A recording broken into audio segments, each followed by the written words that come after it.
India ने दुनिया की नंबर 1 ओडीआई टीम को सीरीज हरा दिया। 2-0 से सीरीज को लीड कर रहे। 24 जनवरी को इसको कहते हैं तीसरा मैच होगा, लेकिन जबरदस्त किस्म की परफॉर्मेंस आई है। पहला मैच तो हमें बड़ा मजे का देखने को मिला, लेकिन दूसरे मैच में जिसको कहते हैं एक मैच जहां बैटिंग देखने को मिली, दूसरे मैच में वहां बॉलिंग नजर आई। और अगर मैं बात करूं इस मैच की, मैच रिपोर्ट की, सेकंड ओडीआई की, तो भाई जिसको कहते हैं ना बड़े जबरदस्त किस्म के स्टैट्स आपके सामने आने वाले। तो वीडियो को शुरू करते हैं। हेलो, दिस इज वलीद और चैनल को सब्सक्राइब कर दें, वीडियो को लाइक कर दें। तो India versus New Zealand second ODI match, Raipur में ये मैच खेला गया था। फर्स्ट ओडीआई मैच था और ये इंडिया का जिसको कहते हैं 50th वेन्यू था, स्टेडियम जो यूज किया गया जिसको कहते हैं इंडिया की क्रिकेट के लिए। तो जबरदस्त किस्म का ये एक और अचीवमेंट है इंडिया के लिए कि इतने सारे स्टेडियम इंडिया के अंदर मौजूद है। और पता नहीं 50 से ज्यादा ही हो, लेकिन मुझे जहां तक याद है कि 50 स्टेडियम तो इंडिया के अंदर लाजमी है। इसी के साथ साथ अगर मैं बात करूं इन कंडीशन की, तो रोहित शर्मा की आपने प्रेस कॉन्फ्रेंस भी सुनी होगी। उन्होंने कहा कि अगर 250 रन हो जाते तो 250 रन इस पिच के ऊपर चेस करना बहुत मुश्किल होना था। और रोहित शर्मा की बात बड़ी जबरदस्त किस्म की बात है। हमने देखा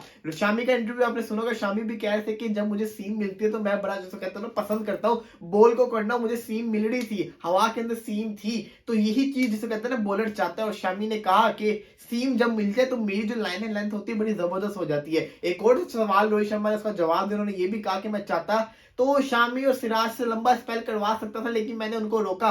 वो चाहते थे कि वो लंबा स्पेल करे, मैंने उनको रोका। उनको कहा कि भाई आगे सीरीज है ऑस्ट्रेलिया के खिलाफ, तो आप जिसको कहते हैं ना थोड़ा इत्मीनान रखें, सब्र रखें, बड़ी सीरीज आ रही है, उसके लिए जिसको कहते हैं ना तैयारी पकड़ते हैं। मैच की बात करें तो रोहित शर्मा ने टॉस जीत के पहले बॉलिंग का फैसला किया और न्यूजीलैंड आते हैं बल्लेबाजी करने। आते साथ ही 3 आउट हो जाते। 3 आउट होने की देर होती है कि 5 आउट भी हो जाते हैं 15 रन के ऊपर। और जो मैं समझता हूँ इस मैच का जो मेन विकेट था ना, जो टर्निंग पॉइंट था इस मैच का, वो मेरी नजर में था डेविन कॉनवे का विकेट। वो जो हार्दिक पांड्या ने उसका कैच पकड़ा ना, वो एक ऐसी सिचुएशन थी कि वहां पे न्यूजीलैंड पार्टनरशिप लगा सकता था। वहां पे न्यूजीलैंड को चीजों को स्लो करना था और वो कर सकते थे। हमने देखा 108 रन भी उन्होंने कर ही लिए रो रो के, लेकिन अगर वहां पे डेविन कॉनवे आउट ना होते तो लैंथम भी ना आउट होते, तो ये पार्टनरशिप लग सकती थी। लेकिन वो बड़ा इंपॉर्टेंट विकेट लिया और मैं समझता हूँ कि वो विकेट कम जिसको कहते हैं ना कैच चाहता था, वो कैच बड़ा जबरदस्त किस्म का हार्दिक पांड्या ने पकड़ा। तो वो मेरी नजर में टर्निंग पॉइंट था और इसके अलावा तो कोई ऐसा मौका आया ही नहीं। वो एक मौका ऐसा था कि जहां पे न्यूजीलैंड कमबैक कर सकता था। तो जबरदस्त किस्म का इसको कहते हैं वो कैच पकड़ा, उसके बाद लाइन ही लगी एकदम, एक पार्टनरशिप लगी सैटनर और फिलिप्स के दरमियान में, लेकिन वो भी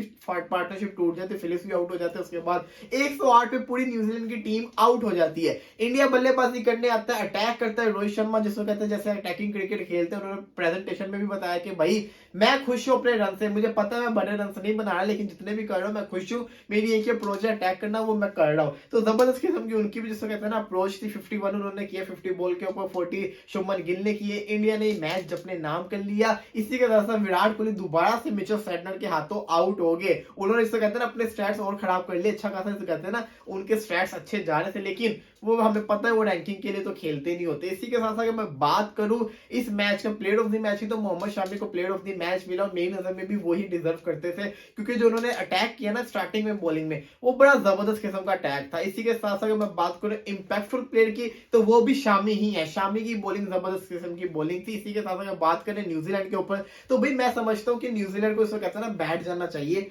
कि भाई हो तो हो क्या रहा है। अगर ऐसी परफॉर्मेंस हुई तो ये नहीं चलेगा। इंडिया के अंदर वर्ल्ड कप पे अगर ऐसी परफॉर्मेंस दिखाएंगे तो फिर आप जिसको कहते हैं ना वर्ल्ड कप में नहीं टिक सकते। दूसरी टीमें आपको छोड़ेंगी नहीं, इनको अपनी अप्रोच बदलनी पड़नी। टीम साउथी और विलियमसन को बताना पड़ना है कि भाई रेस्ट इतने जरूरी नहीं है। जब आपका बड़ी टीम के साथ मुकाबला हो तो आपको खेलना पड़ना है। विलियमसन और साउथी ने ऐसे रेस्ट लिया था जैसे पता नहीं कितनी इंटरनेशनल क्रिकेट खेल कर आ रहे हैं, ऐसे रेस्ट लेने बनते नहीं है। ट्रेंट बोल्ट को भी वापस लेकर आए, इनको अपनी टीम पूरी दोबारा से बनानी पड़नी है, बहुत जरूरी है, क्योंकि न्यूजीलैंड के ये 3 मेन प्लेयर्स हैं। अगर ये नहीं खेलेंगे तो न्यूजीलैंड जिसको कहते हैं ना बड़ी स्ट्रगल करेगा, और वो हमें नजर आ रही है। इनकी टीम में केन विलियमसन की कमी महसूस हो रही है, तो इनको सोचना पड़ना। जिस अप्रोच पे न्यूजीलैंड जो इंडिया चल रहा है, इंडिया जो क्रिकेट खेल रहा है, तो इंडिया की टीम जिसको कहते हैं ना हर किसी की जुबान पे इंडिया की टीम है, तो एक अच्छा साइन है इंडियन क्रिकेट के लिए। और इंडियन क्रिकेट इस पे बड़ा जबरदस्त किस्म का काम कर रही है। तो उनको जिसको कहते हैं ना वो इनाम भी मिल रहा है। इनाम इस सूरत में मिल रहा है कि उनकी टीम जीत रही है, उनकी फैन फॉलोइंग और बढ़ रही है, उनके जो फैंस हैं जो दुखित है वो और खुश हो रहे हैं। तो ये जिसको कहते हैं ना अच्छा साइन है इंडियन क्रिकेट के लिए। जबरदस्त किस्म की परफॉर्मेंस आ रही है। लेट्स सी देखते हैं क्या होगा। इंशाल्लाह इसको कहते हैं दोबारा सोचने में हाजिर होंगे। फिलहाल के लिए इजाजत दीजिए। अल्लाह हाफिज।